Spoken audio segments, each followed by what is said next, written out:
albuuda kamuu itti fayyadamuuf hundee albuudaa beekuu qabna. Meeshaan albuuda kamiyyuu ittiin qotanii baasan sammuu ilma namaati. Albuudni ilma namaa inni jalqabaa, inni bu'uuraa, inni sirriitti qoratamuu fi qaramuu qabu sammuudha. Sammuun tollaan waa cufti ni tola. Sammuun bannaan warqeen harkaa qabnu dhagaa tahee hafa. Warqeen warqee ta'uuf nuti dura warqee sana akka itti fayyadaman beekuu qabna. Beekumsaan qaramuu qabna. Yoo san hin taane dhagaan magaalaa Baabbilee jiruu fi warqeen shaakisoo jirtus ta biyya faranjiitiin jirtuun waluma fakkaata. Gaarri as jiruu fi gaarri achitis gaaruma. Garuu wanni garaagarummaa guddaa fide.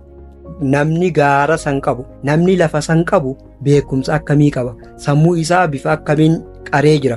Dandeettii isaa bifa akkamiin guddisee jira? Kanaatu garaagarummaa guddaa fida. Qabeenyi guddaan addunyaa tana irra jiru albuuda Oromiyaa kan shaakisoo keessatti argamuu miti. Yookaan gaaza biyyoota Kuweet, Saawud Arabiyaa fi Iraaq jirus miti. Akkasumas warqee fi daa'imman Afrikaa kibbaatti argamanis miti. Waan si dinqisiisurraa dilbiin dhuma hin qabne, maddi burqaa addaan hin cinnee si keessa jira. Qabeenyi guddaan kun dandeettii dhokattuu si keessa jirtudha. Kennaa uumaan uumama hundarraa adda godhee siif laate itti fayyadami. Albuuda si keessa jirutti fayyadami. Akkaataa albuuda guddaa si keessa jirutti fayyadamtu baruun icciitii milkaa'ina keetiitii hubadhu. Kanaafuu tooftaa albuuda kana gara addunyaatti ittiin as baaftu barbaadi. Kennaa kana itti fayyadami. Dandeettii si keessa dhokatte mul'isi. Guddina si keessa jiru sun baasiitii guddisi, dagaagsi, irratti hojjedhu, carraaqi. Wanni ajaa'iba namatti ta'u ilmi namaa hundi keenyaa'u jijjiirama ni feena. Garuu jijjiiramuu hin feenu. Garuu osoo nuti hin jijjiiramin mee akkamitti waa jijjiirama? Kanaafuu jalqaba ati jijjiirami. Ati if fooyyeessuuf tattaafadhu. Ati nama ta'e.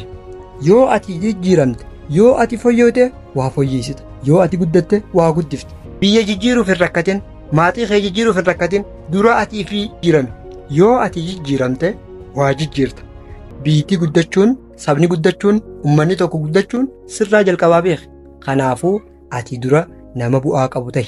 San booda namootuma akka keetiitii walitti qabamee biyya tahaatii hubadhu. Hojii namaa hojjechuuf hin dadhabin, dandeettii tee fooyyeessuudhaaf carraaqi. Imala kee irraa gufuun si dhaabuu dandeessu. Akkasumas tulluun mul'ata kee arguu irraa si hagooguu dandeessu hin jirtuutii hubadhu. Yoo jiraatte immoo tan sammuu tee keessa jirtuutii beeki. Kanaafuu abdii hin murin. Yeroo hunda tattaafadhu. Yeroo hunda dandeettii tee beekumsa kee dabali. Yeroo hunda if qari. Sammuu keetirratti hojjedhu, if guddisi. Yeroo san waan biraas guddisuu dandeessa.